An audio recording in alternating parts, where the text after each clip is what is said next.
Hello student, आज हम सीखेंगे कि सारणी चैप्टर में आव्यूह विधि से किसी समीकरण को हम कैसे हल करते हैं। तो देखेंगे यहाँ पे हम दो समीकरण ले लिए हैं, लिखा गया कि आव्यूह विधि से इसे हल करना है। तो आव्यूह विधि से हल करने के लिए हम करते क्या है, जो भी समीकरण रहेगा तो उसको हम क्या करते हैं, x बराबर a इनवर्स इंटू b के रूप में हम लिखते हैं। तो a इनवर्स इंटू b के रूप में करने के लिए हमें क्या करना पड़ेगा कि जो भी समीकरण दिया गया होता है इससे हम तीन अवयव बनाते हैं। जैसे देखते हैं, पहला अवयव को हम लिखते हैं a से। तो अब a में क्या होगा, तो जो भी x और y का गुणांक होगा इसमें हम अवयव a में लिखते हैं। तो यहाँ पे x का गुणांक दिया गया है 5 और y का गुणांक है 2। दूसरे समीकरण में x का जो गुणांक है वो है 7 और इसमें दिया गया है 3। अब दूसरा अवयव बनाते हैं b का। तो b में क्या लिखते हैं, जो बराबर के दाएं साइड में दिया गया होता है उससे लिखते हैं, अर्थात 4 5। तीसरा अवयव बनाते हैं x का।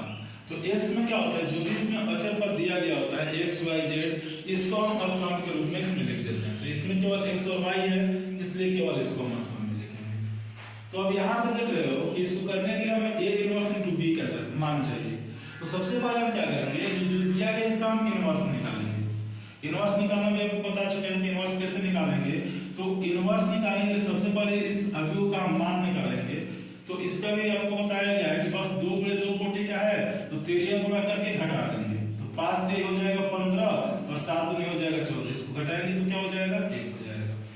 दूसरा स्टेप में हम क्या करते हैं, इसका सहखंड निकालते हैं, जो प्रत्येक अवयव के लिए निकाला जाता है। तो हम जब a11 के लिए निकालेंगे तो a11 जिसको लेते हैं उसका प्रत्यय स्तंभ छोड़ेंगे, बचेगा क्या 3। आगे बढ़ेंगे तो a12 1 और 2 3, जो कि एक विषम संख्या है, इसलिए हम यहाँ पे क्या करेंगे, माइनस लगाएंगे।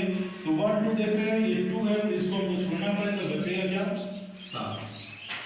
आगे देखेंगे a21, तो यहाँ पे हम क्या करेंगे, माइनस लगाएंगे, क्योंकि 2 और 1 3 जोड़ने पे एक विषम संख्या प्राप्त होगी। तो यहाँ पे देख रहे हैं a21 हो जाएगा हम लोगों का क्या, a21 के स्थान पे 7 दिया गया, तो ये हो जाएगा क्या 2। आगे बढ़ेंगे a22 के स्थान पे क्या हो जाएगा 5। अब हम क्या करेंगे, इससे एक अवयव बनाएंगे सहखंड से बना अवयव, जिसको हम c से दिखाते हैं। तो ये c बराबर हो जाएगा 3 -7 -2 5। अब हम क्या करते हैं, इसका ट्रांसपोज करते हैं, और वहीं हमारा क्या होता है, एडजॉइंट a होता है। तो जब इसका ट्रांसपोज करेंगे यहीं क्या होगा, एडजॉइंट a बराबर हो जाएगा। ट्रांसपोज करना बताया था आपको कि पंक्ति को स्तंभ के रूप में या फिर स्तंभ को पंक्ति में लिख देते हैं। तो ये हो जाएगा -2, ये हो जाएगा 5। अब हम यहाँ a इनवर्स निकालना, तो a इनवर्स बराबर होता है 1/a इनटू एडजॉइंट a। यहाँ पे मान रखेंगे, इसका मान 1 है, एडजॉइंट का मान आया है 3 -2 -7 5। 1 से भाग देंगे तो कोई अंतर पड़ेगा नहीं, 3 -2 -7 5। ये हो गया हमारा a इनवर्स। अब हम क्या करते हैं कि x बराबर a इनवर्स इनटू b में इसका मान हम रख देते हैं। तो x का जो मान है वो है xy, a इनवर्स का जो मान दिया गया है वो आया है 3 -2 -7 और 5। अब यहाँ पे हम क्या करेंगे कि b का मान रखेंगे। तो यहाँ b का मान देख रहे हैं क्या है 4 5।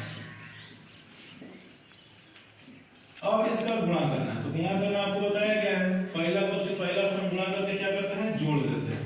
तो 3 चौके 12 -2 5 10। इसका जब गुणा करेंगे तो 7 चौक 28, ये हो जाएगा -28 और ये हो जाएगा 5 5 25।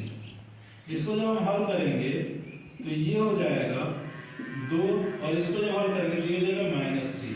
अब इसका हम तुलना कर देते हैं। तो x बराबर कितना है 2 और y बराबर -3। ये है हमारा